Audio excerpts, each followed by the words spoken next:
صحیفه تاجیکان در آینه تاریخ از روی اثر پیشوای ملت محترم امام علی رحمان تهیه می گردد.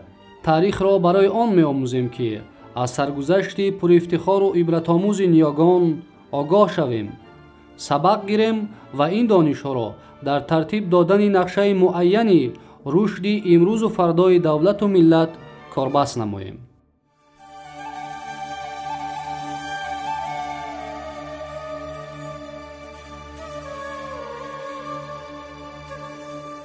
صحیفه تاجیکان در آینه تاریخ را از موضوع باختر و سوخت گهواره نخست دولت تاجیکان ادامه می‌دهیم.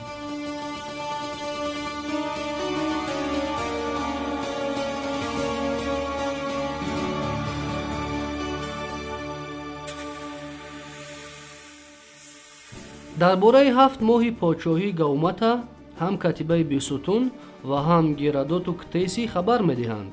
با قول مورخان عهد قدیم هنگام پادشاهی گاومتا اشرافان غیر محلی غالباً میدیها و اشخاص با نفوذ کشورهای دیگر در دربار مقام اعتبار پیدا میکنند. این قضیه کس را به اندیشه میبرد که هدف اصلی آشوب و مبارزه ها از دست سلاله هخامنشیان و اشرافان محلی ربودن دولتداری و گسترش آیین دیگر بوده است که با اعتقاد شاهان هخامنشیان موافقت نمیکرده است. اگر در کتیبه بیستون عبادتخانه‌های سابقه را خراب کردن گاومتا و دیگر کردارهای بدی او ذکر شده باشد، برعکس گیرادوت و دیگر مورخان عتیقه خبر می‌دهند که او 3 سال غنوچین انداز را بیکار کرده به خلق سبوکی‌های زیاد داده است. بیهوده نیست که عاقبت 7 نفر اشراف همراه دارا زبانی کرده گاومتا را میکشند و تخت و تاج از دست رفته هخامنشیان را باز میگردانند. یکی از بزرگترین و تواناترین کشورهای قسمت شرقی امپری هخامنشیان از روی معلومات کتیسی باختر بوده مرزهای سوخت و هند یعنی سرزمین‌های همسایه کشور باختریان به حدود آن می‌درآمدند.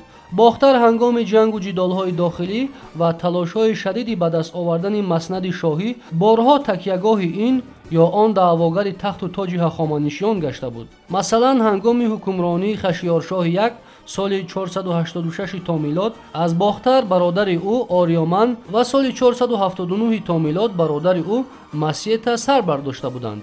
عادتاً سروری باختر را از عهد اول دولتداری هخامنشیان شاهزاده‌های عالی مرتبه برادران یا فرزندان شاهنشاه به ذمه داشتند. شاید از همین رو باشد که اکثر دعواگران تاج و تخت سلاله هخامنشیان محض از باختر برخاستند. واقعیت تاریخی نیز تصدیق می‌کند که یکی از دعواگران تخت و تاج هخامنشیان برادر اردشیر یک والی باختر ویشتاس بود.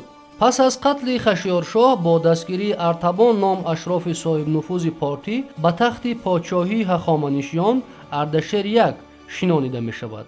ارتبان که اصلا از مرزهای مروی همسایه حدود باختر بود مدت از نام اردشیر کوچک حکومتداری نموده میخواست او را نابود سازد و دولتداری را به دست گیرد، ولی چند نگذشته خودش کشته شد و به جای او برادر اردشیر والی باختر ویشتاس دعواگر تخت و تاج گردید. اردشیر یک بعد مرگ ارتبان عزم نمود که برادر خود ویشتاس را این با گوشتاسب پادشاه بلخ عمومیت ندارد نابود سازد. او لشکری سرشماری را سال 462 بر ضد ویشتاس فرستاده او را مغلوب نمود و باز یک دعواگر تاج و تخت شاهان هخامنشی را از میان برداشت. در زمان اردشیر یک اصلاحات جدی صورت گرفت.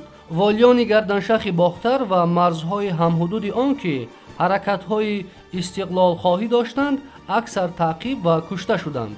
او با یونان رابطه‌های تجارتی و فرهنگی را گسترش داده است.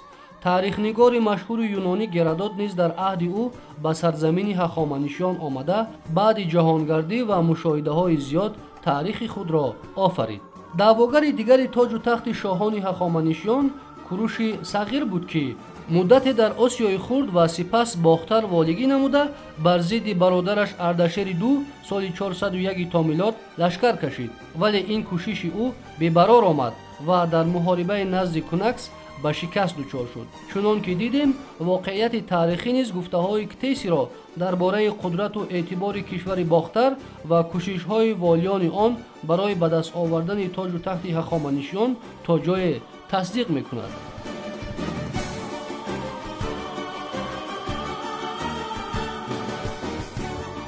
саҳифаи тоҷикон дар оинаи таърих дар мавзӯи бохтару суғд гаҳвораи нахуст давлати тоҷикон идома дорад.